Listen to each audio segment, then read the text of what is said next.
रोसा वर्मा अवध वाले चैनल में आपका स्वागत है। आज मैं आपको 2019 की एक एडवेंचर फिल्म दिखाऊंगी जो सच्ची कहानी से प्रेरित है, जिसका नाम है द एरोनॉट्स। तो भैया अपना नाश्ता वास्ता तैयार करो और आरामदायक स्थिति में आकर फिल्म की कहानी देखना शुरू करो। दोस्तों, फिल्म की शुरुआत होती है और हवा में एक पुरुष और महिला हॉट एयर बैलून में बहुत ही खतरनाक तूफान का सामना कर रहे होते हैं। क्योंकि उनका बैलून कंट्रोल में नहीं आ रहा है, इसलिए वह बैलून से बहुत सारा सामान नीचे फेंकने लगते हैं, लेकिन फिर भी बैलून कंट्रोल में नहीं आता है। इसीलिए वह आदमी अपनी प्रेमिका को बचाने के लिए हॉट एयर बैलून से नीचे कूद जाता है। यह एक ऐसी याद है जो एमेलिया व्रेन के मन में वापस आ गई है, जो एक एरोनॉट है और 2 साल से अधिक समय के बाद अपनी पहली बैलून उड़ान को लेकर घबराई हुई है। उसकी बहन एंटोनिया सोचती है कि अगर वह ठीक महसूस नहीं करती है तो उसे उड़ना नहीं चाहिए, लेकिन एमेलिया जिद्दी है और उसे समझाती है कि उसे बस एक पल चाहिए। यह समय 1862 का है और अधिकांश लंदन वासी गुब्बारे को उड़ते हुए देखने आए हैं। जेम्स ग्लेशियर, वैज्ञानिक जो इस अभियान में शामिल होंगे,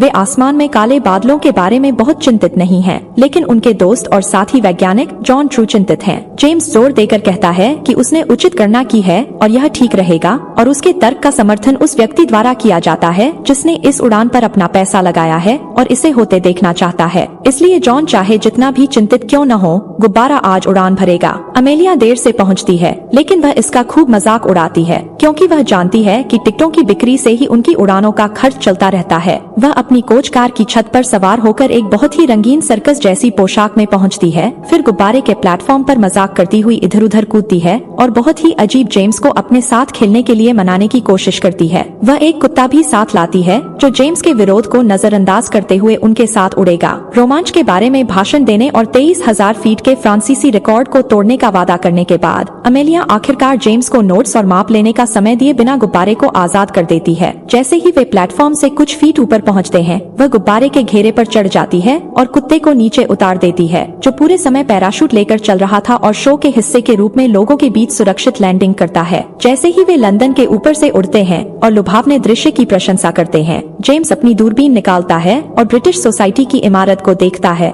याद करता है कि यह सब कैसे शुरू हुआ। 2 साल पहले वह और जॉन एक अलग गुब्बारे को सफलतापूर्वक उड़ान भरते देखने के लिए छत पर चढ़ गए। बाद में जेम्स ने ब्रिटिश सोसाइटी से फंडिंग के लिए कहा ताकि वह इसी तरह के अभियान पर जा सके, लेकिन उसे मना कर दिया गया। हर कोई उसका मजाक उड़ाता है क्योंकि वह मानता है कि मौसम की भविष्यवाणी की जा सकती है, जैसे कि वे ज्योतिषी हों। अपमान जेम्स के माता पिता के कानों तक भी पहुंचता है, जो इस बात से उतने ही आहत हैं जितने कि वह वर्तमान में। वापस अमेलिया अपने शो ड्रेस के गर्म कपड़े बदलती है, जबकि जेम्स अपने रीडिंग के साथ अपना पहला कबूतर भेजता है। जैसे ही गुब्बारा ऊपर जाता है, वे एक बादल वाले क्षेत्र में प्रवेश करते हैं और जॉन की तरह अमेलिया को भी तूफान की संभावना के बारे में चिंता होती है। जेम्स जोर देकर कहता है कि उसकी भविष्यवाणियों में तूफान शामिल नहीं है, लेकिन मौसम जल्द ही उसे गलत साबित कर देता है। उनके चारों ओर बिजली चमकने लगती है और बहुत तेज हवा चलने लगती है, जिससे गुब्बारा हिलने लगता है। जेम्स टोकरी के नीचे गिर जाता है और उसके सिर पर चोट लगती है, जिससे खून बहने लगता है, लेकिन अमेलिया गुब्बारे को नीचे उतारने से मना कर देती है, क्योंकि वह जानती है कि तूफान से कैसे निकलना है। उन्हें बस बादलों से ऊपर उड़ना है। हवा ने अचानक गुब्बारे को जोर से हिलाया, जिससे जेम्स और अमेलिया टोकरी से बाहर निकल गए। वे हवा के फिर से उन पर प्रहार करने से पहले घेरा पकड़ने में कामयाब रहे और जेम्स टोकरी के अंदर गिर गया, लेकिन अमेलिया रस्सी में से एक पर लटकी रह गई। जब जेम्स बहुत मजबूत नहीं होता है और हवा उनके खिलाफ चलती रहती है, तो उसे वापस चढ़ने में मदद करना एक समस्या साबित होती है, तो वह इस छोटी सी समस्या का समाधान करता है। अमेलिया का हाथ थामने से पहले खुद को टोकरी से बांधता है और अंत में उसे वापस अंदर ले आता है। जैसे ही वह अंदर जाती है, वह सैंड बैग बाहर फेंकना शुरू कर देती है, जिससे गुब्बारे को ऊपर जाने और बादलों को पीछे छोड़ने में मदद मिलती है। इतनी ऊंचाई पर सब कुछ एकदम शांत है और वे कोमल सूर्य की रोशनी से छू रहे हैं। जब वे गुब्बारे को बेहतर तरीके से पकड़ने में मदद करने के लिए रस्सियों को फिर से व्यवस्थित कर रहे होते हैं, तो उन्हें एक आभामंडल दिखाई देता है, एक सुंदर दृश्य जिसे जेम्स ने किताबों के अलावा पहले कभी नहीं देखा था। जोड़ी कुछ मजा लेती है और शून्य में चिल्लाती है, लेकिन अचानक वे नमी की स्थिति के कारण कुछ शहरी शोर सुन सकते हैं। इस खोज से उत्साहित जेम्स नोट्स लेना शुरू कर देता है, लेकिन अमेलिया एक बार फिर अपनी आखिरी उड़ान के फ्लैशबैक में जाने से खुद को रोक नहीं पाती है, जिसके दौरान उसके पति पियरे रेनेस की मृत्यु हो गई थी। अपने पति को खोने के बाद अमेलिया घर से बाहर नहीं निकलती थी। वह बहुत पीती थी और नहाती नहीं थी। यह 2 साल तक चलता रहा। कुछ हफ्ते पहले एंटोनिया उसे इस तरह देखकर थक गई और उसे वापस असली दुनिया में खींच कर ले गई। उसे एक पार्टी में ले गई जिसमें परिवार को आमंत्रित किया गया था। यह स्पष्ट था कि अमेलिया वहां अच्छा समय नहीं बिता रही थी, खासकर तब जब सभी पुरुष उससे बहुत डरते थे, सिवाय एक के। जेम्स ने अपनी बात का असली कारण बताने से पहले उसके साथ कुछ गपशप की। उसे यह साबित करने के लिए आकाश की खोज के अपने विचार को स्वीकार करने की जरूरत थी कि भविष्यवाणी संभव है या नहीं। अमेलिया ने जल्दी ही नोटिस किया कि जेम्स उस पार्टी में चुपके से घुस गया था और उसे वास्तव में आमंत्रित नहीं किया गया था। इसलिए जबकि वह आमतौर पर किसी की सामाजिक स्थिति की परवाह नहीं करती, उसे यह पसंद नहीं आया कि उसने उससे झूठ बोला था। लेकिन जेम्स ने उसे इस बारे में एक दिल को छू लेने वाला भाषण दिया कि इस तरह की खोज मानवता की कितनी मदद कर सकती है। इसलिए अमेलिया ने हार मान ली और उसके साथ काम करना स्वीकार कर लिया। बाद में जब एंटोनिया को इस खबर के बारे में पता चला तो उसने अमेलिया को इसके लिए फटकार लगाई, कहा कि वह अपनी समस्याओं से भाग रही थी और हवा में उसे जो खुशी मिली थी वह उसके पति से मिली थी, गुब्बारे से नहीं।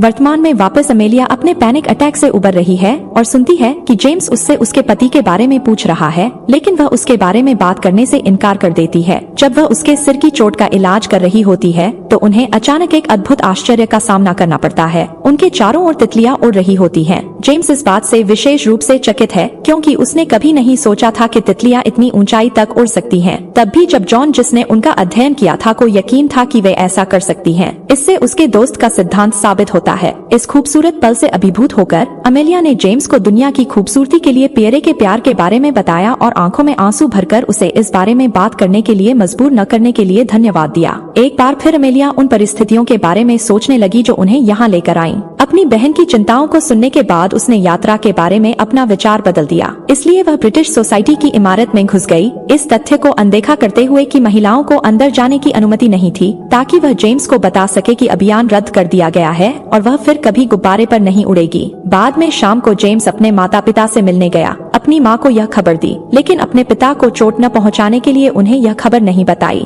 क्योंकि वह पहले से ही बीमारी से पीड़ित थे। कम से कम उसे अभी भी याद था कि जेम्स ने उसे जो दूरबीन दी थी उसका उपयोग कैसे करना है और आने वाली यात्रा भी। इसलिए उसने अपने बेटे को एक दूरबीन उपहार में दी ताकि वह आकाश में पहुंचने के बाद उसका उपयोग कर सके। गुब्बारे पर वापस, जो ठंड से ढकने लगा है, जेम्स अमेलिया को नोट्स लेने में मदद करने दे रहा है। इस बार संख्याएं रोमांचक हैं। धीरे धीरे वे उन्हें और ऊपर जाते देखते हैं और जब वे देखते हैं कि वे आखिरकार फ्रांसीसी द्वारा बनाए गए रिकॉर्ड को पार कर गए हैं तो वे जश्न मनाते हैं। अब वे आधिकारिक तौर पर मानवता के इतिहास में सबसे ऊंची उड़ान भरने वाले लोग हैं। हाथ मिलाने और अवसर के लिए एक दूसरे को धन्यवाद देने के बाद जेम्स अपने खोजे गए कबूतर के साथ एक और कबूतर भेजता है और अमेलिया उसे कुछ गर्म कपड़े पहनने के लिए कहती है। हालांकि जेम्स प्रतीक्षा को हल्का रखने के लिए कोई भी नहीं लाया है, जिसके कारण अमेलिया अपने दोस्त को ठंड से मरने से बचाने के लिए गुब्बारे को उतारना चाहती है। जेम्स उसे ऐसा करने की अनुमति नहीं देता है। उसे जो वे कर रहे हैं उसके महत्व के बारे में एक भाषण देता है और उसे दिखाता है कि तारों वाला आकाश कितना सुंदर है।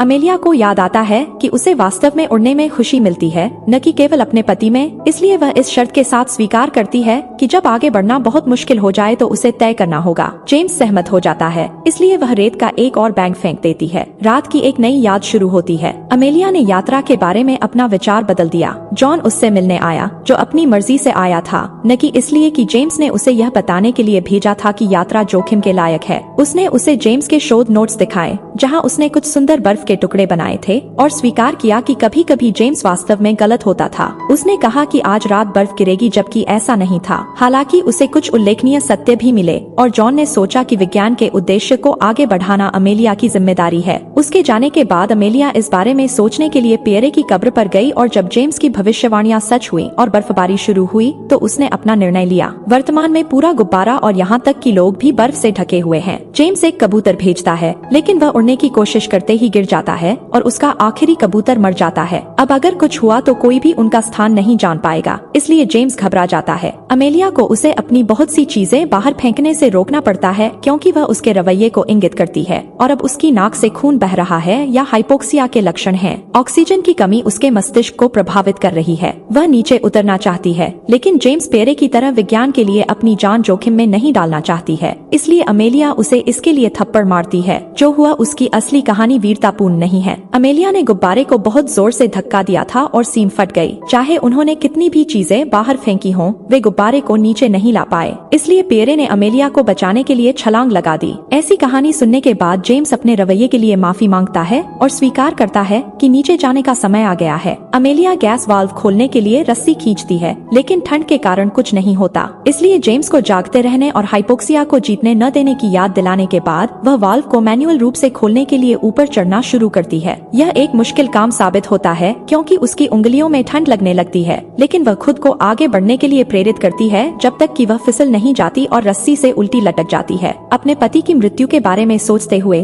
अमेलिया फैसला करती है कि वह अपने पति के बलिदान को व्यर्थ नहीं जाने दे सकती, इसलिए वह खुद को संभालती है और फिर से चढ़ना शुरू करती है, इस बार अपनी कमर पर रस्सी बांधकर ताकि वह फिर से फिसल न जाए। जब तक अमेलिया ऊपर पहुंचती है तब तक जेम्स बेहोश हो चुका होता है। वह अपनी कोहनी से वाल्व को धकेलने की कोशिश करती है, लेकिन यह अटका हुआ है, इसलिए उसे खड़े होकर इसे लात मारने का जोखिम उठाना पड़ा। यह काम तो करता है, लेकिन इसे खुला रखने के लिए उसे अपना बूट उतारकर वाल्व और गुब्बारे के बीच में रखना पड़ता है। ऐसा करने के तुरंत बाद वह भी बेहोश हो जाती है, लेकिन कुछ ही मिनटों बाद जब गुब्बारा नीचे उतरने लगता है और वह किनारे से फिसल जाती है तो वह जाग जाती है। इस बीच जमीन पर अमेलिया का परिवार और ब्रिटिश समाज चिंतित है क्योंकि उन्होंने गुब्बारे को अभी तक वापस उड़ते नहीं देखा है और आने का अनुमानित समय पहले ही बीत चुका है। हालांकि वे आशावादी बने रहने की कोशिश करते हैं क्योंकि आमतौर पर उनके बारे में सुनने का मतलब है कि आप किसी आपदा के बारे में सुन रहे हैं, इसलिए उन्हें चुप्पी को एक सकारात्मक चीज के रूप में देखना चाहिए और गुब्बारे पर बस इंतजार करना चाहिए। अमेलिया खुद को उस रस्सी पर लटकी हुई पाती है जिसे उसने अपनी कमर पर बांधा था, जो उसके लिए जीवन रक्षक साबित हुई। वह टोकरी तक पहुंचने में सक्षम होने के लिए इसे 2 बार झुलाती है और एक बार जब वह वापस अंदर आती है तो वह जेम्स को जगाने की कोशिश करती है। पहले तो कोई प्रतिक्रिया नहीं होती है और अमेलिया को लगता है कि उसने उसे खो दिया है, लेकिन शुक्र है कि बहुत हिलाने डुलाने के बाद वह अंततः उसकी पुकार पर प्रतिक्रिया करता है। वह उसके जमे हुए हाथों की देखभाल करने से पहले उनके अंतिम रीडिंग लेता है और बाद में विश्लेषण के लिए कुछ बर्फ के टुकड़े इकट्ठा करने के लिए केवल तभी रुकता है जब बर्फबारी शुरू हो जाती है। इसके बाद वे गुब्बारे के उतरने का इंतजार करते हुए बैठते हैं और अमेलिया कहती है कि वह अपनी बहन के सवाल के निष्कर्ष पर पहुंच गई है कि वह फिर से क्यों उड़ना चाहती थी।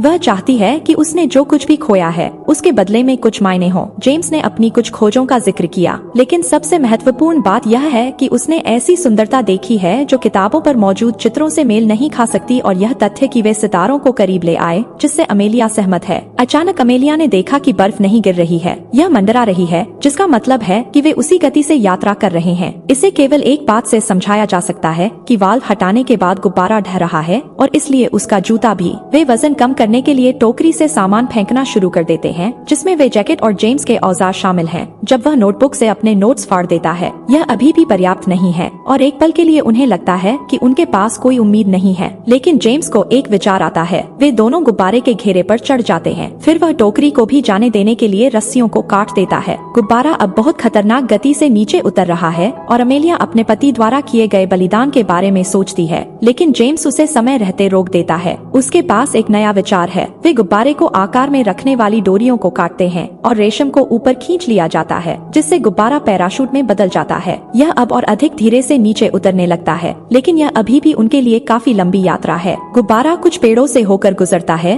और जेम्स को गिरा देता है। फिर यह अमेलिया को जमीन पर घसीटता है जब तक कि यह आखिरकार रुक नहीं जाता। वह कुछ मिनटों के लिए बेहोश हो जाती है और जब वह जागती है तो वह जेम्स को खोजने के लिए दौड़ती है। आधे रास्ते में उससे मिलती है क्योंकि वह भी उसे ढूंढ रहा था। साथ में वे एक दूसरे को खड़े होने और घर लौटने में मदद करते हैं। यह अनुमान लगाया गया है कि वे उस दिन 37,000 फीट की ऊंचाई पर पहुंच गए थे, जो 7 मील ऊंची है। उनकी सफलता समाचारों में आती है और जेम्स के माता पिता द्वारा देखी जाती है, जो अपने बेटे पर गर्व करते थे। उनके निष्कर्ष वायुमंडल में परतों के अस्तित्व को साबित करते हैं, एक ऐसी खोज जो पहले मौसम पूर्वानुमानों का मार्ग प्रशस्त करती है और जेम्स को अपने साथियों का सम्मान दिलाती है। अपनी बहन और भतीजियों के साथ कुछ समय बिताने के बाद, क्योंकि उसे अमेलिया और जेम्स को जीना नहीं भूलना चाहिए। यह फिर से उड़ान भरने के लिए एक नया गुब्बारा बनाएं और अपना शोध जारी रखें। दोस्तों, वीडियो पसंद आए हो तो वीडियो को लाइक करें और चैनल को जरूर सब्सक्राइब करें। वीडियो देखने के लिए बहुत बहुत धन्यवाद।